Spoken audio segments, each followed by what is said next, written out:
wide, trying to basically stall you out. A lot of times when you're trying to get away, they just don't want to get broken down. So you know if they get broken down, you're going to be in a world of trouble. So that's what I want you guys to do now. Bottom wrestler, big spiral, step that leg in. I want you to immediately widen out your base, get your arms wide, just like this so you can't break your flat. And then now I'm going to show you what we do next. Essentially the same thing we just did, except from the base.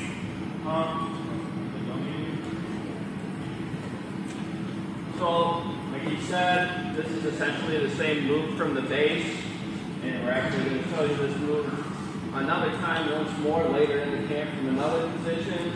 This is going to be this half, especially half tilt, is pretty much the most versatile move that we have in our arsenal that we show here. So we want to show you here from the second position. Bottom guy's a little bit tougher this time. We couldn't break him down, right? So we got our leg in, done everything right up until that point, but the bottom guys have got some experience against these leg grinding guys, so we weren't able to break them flat. This move, again, is essentially the same exact move, or just from a base. Right here, pushing in the back of his head. You still want to push this head down. We're not going to be able to push it into the mat, obviously, but he's got his head up. He's in a better base than we want him to be, so we want driving that head down right here. 2, really easy to come under this armpit when he's on the base. Not much he can do to prevent you from coming under. So lock your half grip up.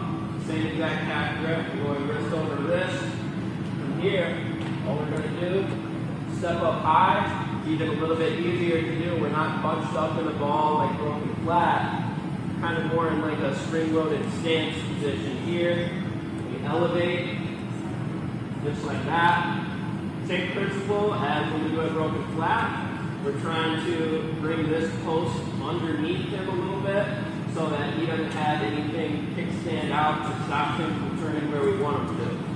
From here, we're driving off that free leg, keeping our leg tight. Our leg drive leg, one thing I want you to think about when you're doing this, once your leg's in, you have to imagine it's basically frozen solid, right? It doesn't need to straighten almost ever. So as soon as you get that leg in, it's a hook. It can't bend any more than it already is. It's going to stay in this exact same position. Sometimes when you let that leg straighten out a little bit, that's when he's able to slip his leg out on the way over. And then we don't really have this locked up tight. And we definitely can't come back up for a 6-point near pull if we don't have our leg in properly. So from here, elevate, drive off, make sure we're intentional about keeping this leg bent and stiff as we drive over. Here, back leg, elevate, or heel toe, either way. Same finish as before. And again, obviously since we're in the same exact position, we should be looking for our 6-point near fall and the bottom wrestler's coming up. Instant turn.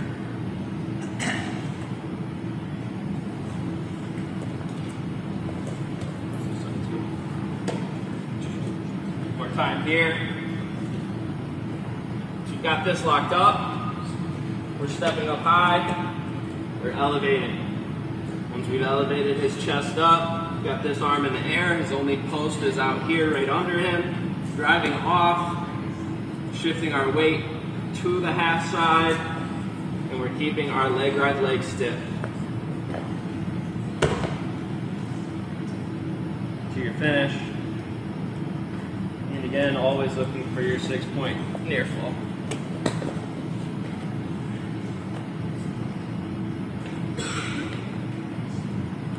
All right, not a whole lot different here. Same move from a different position. Any questions on how to do it? All right, let's try on 3. 1, 2, 3.